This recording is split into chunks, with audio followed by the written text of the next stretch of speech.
Good day everyone! Welcome to our YouTube channel. If you are taking BS in Accountancy, ito yung first law subject na may encounter mo, which is the law on obligations and contracts. So, let's begin. Title number 1, Obligations. So in this video, we will be focusing on the general provisions under Article 1156 to 1162 of the Civil Code. Sa Article 1156, binigay ang Civil Code definition ng word na obligation. So, under Article 1156, an obligation is a juridical necessity to give, to do, or not to do. Obligation nino daw? Ni debtor ba o ni creditor? So, ang sinasabi ng Article 1156 is sa passive aspect. So, obligation ni debtor. So, anong obligation niya? Pwedeng to give, to do, or not to do. To give, may ibibigay. To do, may gagawin si debtor. Not to do, obligation niya na huwag gawin. Now, ano naman ang ibig sabihin nitong the word na juridical necessity? So, an obligation is a juridical necessity because, in case of non-compliance, the Court of Justice may be called upon by the aggrieved party to enforce its fulfillment or, in default thereof, the economic value that it represents. So, ano ibig sabihin nito? So, juridical necessity, ibig sabihin itong si creditor o kaya yung aggrieved party, pwede niyang ipa-enforce yung obligation nitong debtor para gawin yung obligation niya. In other words, si debtor kailangan niya mag-comply sa kanyang obligation whether he likes it or not. Otherwise, there will be consequences. Lahat ba ng obligations kapag hindi na-comply si debtor, pwede ba ipa-enforce ang performance sa court? So, nature of obligations under the Civil Code. Yung mga civil obligations, ito yung may right si creditor under the law to enforce their performance in Court of Justice.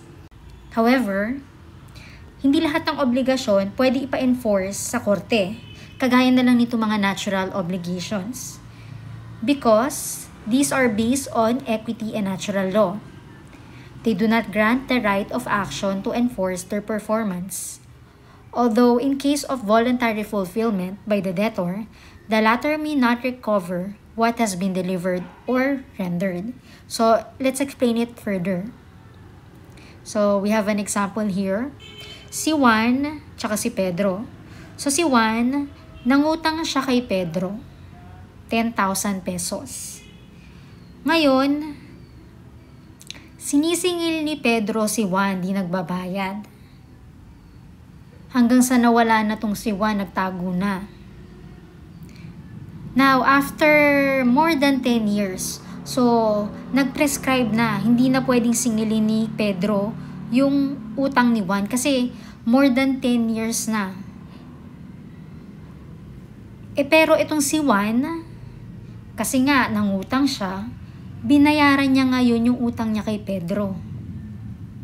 Now, in this case, ito yung tinatawag natin na natural obligation. So, okay lang kung binayaran niya, edi thank you.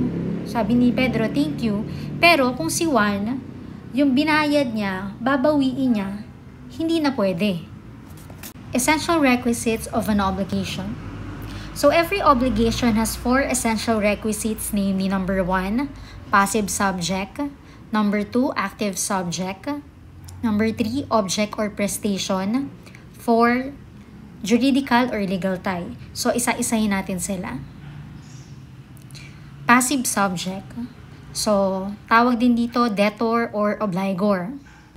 Person bound to the fulfillment of the obligation. He who has a duty. So, ito yung may gagawin. Active subject, also known as the creditor or obligee. Person who is entitled to demand the fulfillment of the obligation. He who has the right. So, ito yung magpapa-enforce ng obligation. Magde-demand ng fulfillment. Third, object or prestation. Ito yung subject matter of the obligation. Conduct required to be observed by the debtor. To give, to do, or not to do. Without the prestation, there is nothing to perform. In bilateral obligations, the parties are reciprocal debtors and creditors. So, ano ba example ng mga bilateral obligations? Examples na lang sa sale. For example, umorder ka kay Shopee. So, dineliver sa'yo. Obligation nila na i-deliver sa'yo. So, pagka-deliver sa'yo, ikaw naman, obligation mo na magbayad. Juridical or legal tie, also called efficient cause, binds or connects the party to the obligation. Tying the obligation can easily be determined by knowing the source of the obligation. So, let's explain this further with an example. Example, si Pedro, tsaka si Maria. Now, they entered into a building contract. So, sabi ni Pedro, Maria, I will build you a house for 1 million. In here, ang passive subject si Pedro. Siya yung may gagawin. So, siya yung passive subject. He is the debtor. Dito naman, sa example na to, ang active subject si Maria. So, pag di ginawa ni Pedro, si Maria, pwede siyang ipa-enforce yung obligation. Ang object or prestation naman dito is yung build the house. So, yun yung to do. To build the house. Diba meron tayo to give, to do, not to do, yan yun. So, isa sa mga yun, ito, in this case, to build the house. Tapos, ang kanila namang juridical tie is yung contract. So, ito yung source ng obligation nila. So, madami tayong mga sources. Ilan ba yun? 5. So, isa lang to sa sources ng obligation, contract. Form of obligation. So, this refers to the manner in which an obligation is manifested or incurred. So, paano nga ba nagkakaroon ng obligation? So, this may be oral or in writing, or partly oral or partly in writing. General rule, the law does not require any form for obligations arising from contracts, further validity, or binding force. Obligations arising from other sources do not have any form at all. In short, walang required na form, pwedeng oral, pwedeng in writing, even mga contracts. Kinds of obligation according to the subject matter. So from the viewpoint of the subject matter, obligations may either be real or personal. So real obligation, obligation to give. The subject matter is a thing which the obligor must deliver to the obligee. So for example, Pedro binds himself to deliver a piano to Maria. So to give. Yung mga personal obligation naman, these are obligation to do or not to do. So subject matter is an act to be done or not to be done. There are two kinds of personal obligation. We have positive personal obligation, ito yung to do. And we have negative personal obligation, ito yung not to do. Pwede rin ditong kasama is yung not to give. Sources of obligations. So Article 1157 enumerated the sources of obligations, which are number 1, law. Second, contracts. Third, quasi-contracts. Fourth, act or omissions punished by law. And lastly, quasi-delicts. Sources of obligations. So, saan ba nanggagaling ang obligation? So, number 1 sa law. When they are imposed by law itself. So, kapag nakasaad sa batas, yun. Isa na yun sa mga sources ng obligation. So, example, obligation to pay taxes. So, required sa batas na magbayad ng buwis. Pwede ring obligation to support one's family. Second, contracts. So, when they arise from the stipulation of the parties. Number 3, quasi-contracts. So they arise from lawful, voluntary, and unilateral acts, enforceable to the end that no one shall be justly enriched or benefited at the expense of another. So ano bang ibig sabihin nitong quasi? Quasi ibig sabihin parang contract. So parang contract na rin. So example nga nito, obligation to return money paid by mistakes or which is not due. For example, ikaw bumili ka sa tindahan. Sobra ang sukli ng ali. Ngayon, kailangan syempre isauli mo yung sobrang sinukli sa'yo. Kung hindi, edi na-enrich ka at the expense of another. Yun. Another sources of obligations, we have number 4, crimes or acts or omissions punished by law. So they arise from civil liability, which is the consequence of criminal offense. So for example, the obligation of a thief to return the bike stolen by him. So kapag gumawa ka ng krimen, meron ka na agad civil liability. So kailangan isauli mo yung ninakaw mo. Lastly, we have quasi-delicts or torts. So when they arise from damage caused to another through an act or omission, there being fault or negligence, but no contractual relation exists between the parties. So for example, the obligation of the possessor of an animal to pay for damage which it may have caused. So for example, meron kang alagang pet, aso, and then nakakagat yung aso mo. So in this case, kailangan you have to pay for the damage. Ipapagamot mo or kung ano man ang kailangan gawin dun sa nakagat ng aso mo. Note lang natin, there is no obligation if its source is not any of those enumerated in Article 1157. So pag wala dito, sa mga sources of obligations, walang obligation. Article 1158. Obligations derived from law are not presumed. Only those expressly determined in this code or in special laws are demandable, and shall be regulated by the precepts of the law which establish them. And as to what has not been foreseen by the provision of this book. So, ang Article 1158 ay tungkol sa mga obligations na nagmumula sa batas. So, hindi tayo dapat nag-a-assume. Dapat, sinasabi lang dito na dapat malinaw na nakasaad sa batas. So, dapat nakasaad siya sa civil code o sa mga special laws. Example. So, for example, yung mga teacher. Sabihin ng teacher, nako, dapat tong school, parang provided na yung uniform, ganyan. So, in this case, yung school, wala siyang legal obligation na mag-provide ng clothing allowance para sa mga teachers kasi wala namang law na nagsasabi na kailangang mag-provide ang school ng clothing allowance para sa mga teachers. Article 1159. Obligations arising from contracts have the force of law between the contracting parties and should be complied with in good faith.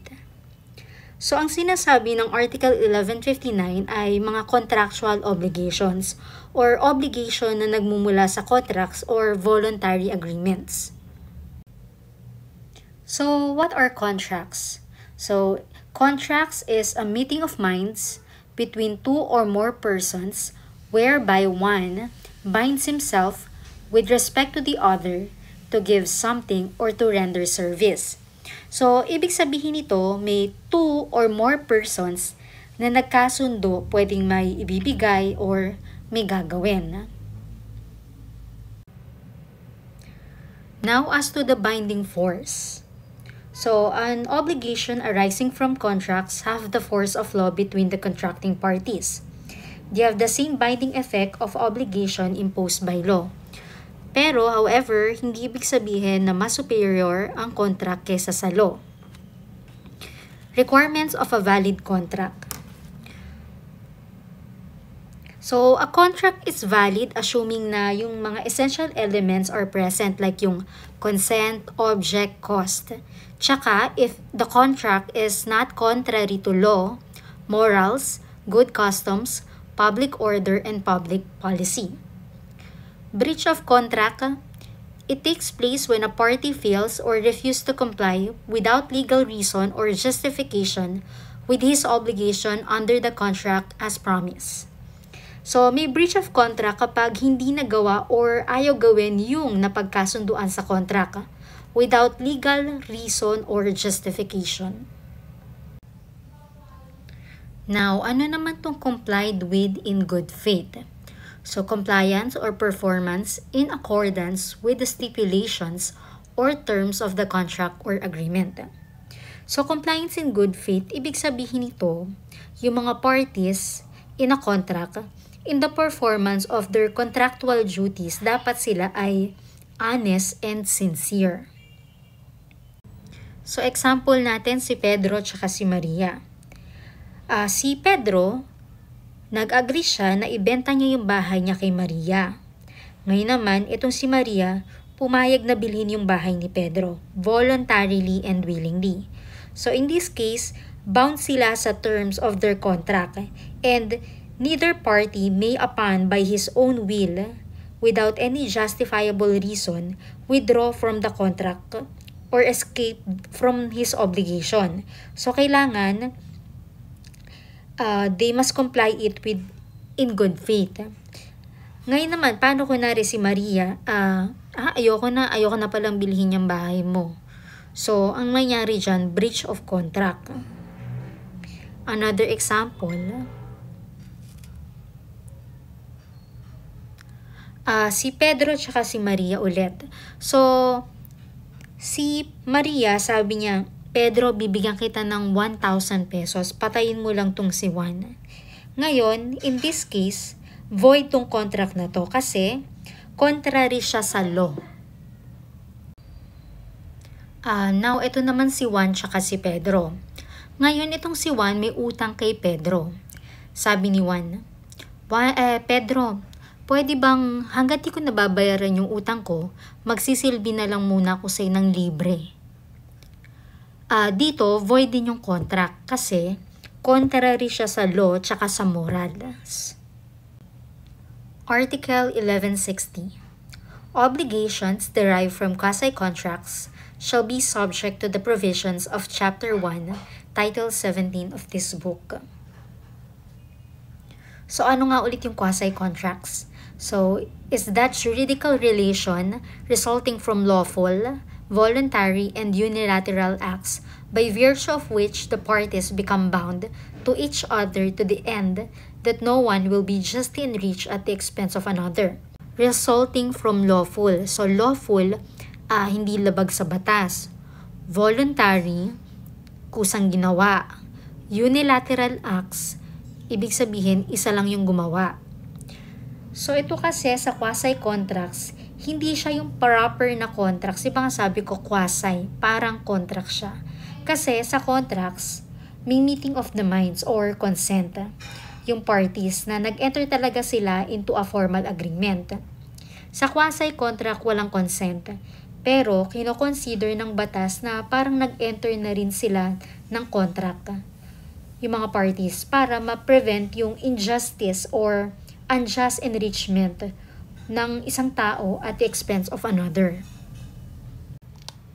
Kinds of quasi-contracts, we have negotiorum gestio and solutio indebiti. So, i-define natin sila. So, negotiorum gestio is the voluntary management of the property or affairs of another without the knowledge or consent of the latter. So, ito ginawa mo voluntarily. Minanage mo yung property or affair ng isang tao na wala siyang alam tsaka walang consent. So, example natin si Maria. So, si Maria, may bahay siya. Ngayon, nagbakasyon si Maria, iniwan yung bahay niya. Tapos, ang nangyari, nasunog yung bahay ni Maria. Buti na lang, dumating si Pedro. Nakita ni Pedro na susunog yung bahay ni Maria. So, ang ginawa ni Pedro, humingi ng tulong, ganyan. So, gumastos si Pedro para mapatay yung apoy dun sa bahay ni Maria. In this case, si Maria, obligation niya na i-reimburse si Pedro para sa mga nagastos ni Pedro, kahit na hindi man siya nagbigay ng consent para sagipin ni Pedro yung bahay niya. So next tayo, number 2, solutio indemnity. So this is the juridical relation which is created when something is received when there is no right to demand it, and it was unduly delivered through mistake. It is based on the principle that no one shall enrich himself at the expense of another. So ang requisites nito, there is no right to receive the thing delivered, and the thing was delivered through mistake. So example natin. Example natin si Juan tsaka si Pedro. Ngayon, itong si Juan, nangutang kay Pedro ng 1,000. So, magbabayad ni si Juan ng utang kay Pedro. Kaso, itong si Juan, nakalimutan na 1,000 lang pala yung utang niya. Ang ginawa niya, nagbayad siya kay Pedro ng 2,000. Ngayon, itong si Pedro, dapat isauli niya yung 1,000 na sobra. Kasi kung hindi, na-enrich siya at the expense of 1. So, kasi nga ito, this was delivered through mistake. So, bakit naman babayaran ni Juan si Pedro ng 2,000? 1,000 lang yung utang niya, diba? Tsaka si Pedro, dapat hindi niya tanggapin yun kasi 1,000 lang yung utang sa kanya. Article 1161. Civil obligations arising from criminal offenses shall be governed by the penal laws, subject to the provisions of Article 2177 and of the pertinent provisions of Chapter 2, Preliminary Title on Human Relations, and of Title 18 of this book, Regulating Damages. Sinabi lang dito sa Article 1161 kung sino ang mag-govern ng mga civil obligation na nag-a-arise from criminal offense. So, ang mag-govern daw according to this is the penal laws, subject to the provisions of Article 2177 and the pertinent provisions of Chapter 2, Preliminary Title on Human Relations, and of Title 18 of this book, Regulating Damages. So, civil liabilities arising from crimes or delicts. Unang-una na, meron tayong civil liability in addition to criminal liability. So, itong ibig sabihin na to kasi oftentimes, yung mga nagko-commit ng crime, hindi lang kasi moral evil yung nako-commit nila. Meron din silang nako-commit na tinatawag nating material damage. So, from this principle, the rule has been established that every person criminally liable for an act or omission is also civilly liable for damages suffered by the aggrieved party. Second, criminal liability without civil liability. So, dito naman, however naman, yung mga crimes naman, hindi naman lahat nagkakos ng material damage. Like for example, contempt, insults to person or authority, gambling, violations of traffic regulation, etc. So, dito, there is no civil liability to be enforced. Third, civil liability without criminal liability. So, yung tao na hindi criminally responsible may still be liable civilly. So, such as failure to pay a contractual debt, causing damage to another's property. Or when the obligation arises from quasi-delict. Scope of civil liability. The extent of the civil liability for damages arising from crimes is governed by the Revised Penal Code and the Civil Code. This civil liability includes, number 1, restitution. So ito, obligation to return something that was taken. Second, reparation for damage caused. So obligation to fix or compensate for damage. And lastly, indemnification for consequential damages. Obligation to compensate for consequential damages.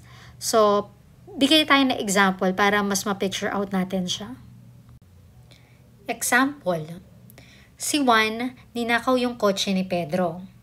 Ngayon, nahatulan si Juan sa salang pagnanakaw. Ang mangyayari, uutusan ng korte si Juan. Unang-una na restitution, yung sinasabi nating restitution. Naisauli yung kotse ni Pedro. O kaya naman kung nawala na o nasira niya na yung kotse, babayaran niya yung value ng kotse. Second, reparation for the damage caused. Ngayon kunwari nga, sinauli ni Juan yung kotse ni Pedro. Kaso naman yung kotse, na flat ang gulong, ganyan, o kaya nagkagasgas, so babayaran ni Juan yung damages na na-cause dun sa kotse. And lastly, indemnification for consequential damages. Dito naman, si Juan, kailangan niya magbayad ng other damages na sinuffer ni Pedro dahil sa krimen na ginawa niya. Article 1162. Obligations derived from quasi-delicts shall be governed by the provision of Chapter 2, Title 17 of this book, and by special laws. So, obligations arising from quasi-delicts. So, a quasi-delict is an act or omission by a person which causes damage to another in his person, property, or rights, giving rise to an obligation to pay for damage done, there being fault or negligence, but there is no pre-existing contractual relation between the parties. So, ibig sabihin lang nito, nagkakaroon ng quasi-delicts kapag may ginawa ka o may hindi ka ginawa that causes damages. Pwedeng sa tao niya, sa property niya, or sa karapatan niya. So, nagkaroon ng obligation dahil doon sa damage na nagawa. So, merong fault o kaya negligence. Pero walang pre-existing contractual relation between the parties. Requisites of quasi-delict. So, bago ka maging liable for quasi-delicts, the following must be present. So, unang-una na, there must be an act or omission. So, dapat may ginawa ka o may hindi ka ginawa. Second, there must be fault or negligence. Third, there must be damage caused kasi nga quasi-delict, so may damage dapat. Fourth, there must be a direct relation or connection of cause and effect between the act or omission and the damage. And lastly, there is no pre-existing contractual relation between the parties. Crime distinguished from quasi-delict. So, ano bang pagkakaiba ng crime sa quasi-delict? I-distinguish natin. So, crime, there is criminal or malicious intent or criminal negligence. Sa quasi-delict, there is only negligence. In crime, the purpose is punishment. Quasi-delict, the purpose is indemnification of the offended party, compensation. In crime, crime affects public interest, while in quasi-delicts, it concerns private interest. Generally, two liabilities kapag crimes. Meron tayong criminal tsaka civil. Sa quasi-delicts, we only have civil liability. Criminal liability cannot be compromised or settled by the parties themselves, while in quasi-delicts can be compromised as any other civil liability. Lastly, in crimes, the guilt of the accused must be proved beyond reasonable doubt. Sa quasi-delicts naman, the fault or negligence of the defendant need only be proved by preponderance of evidence.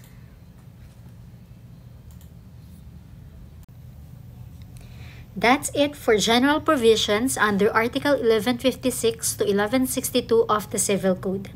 Thank you for watching.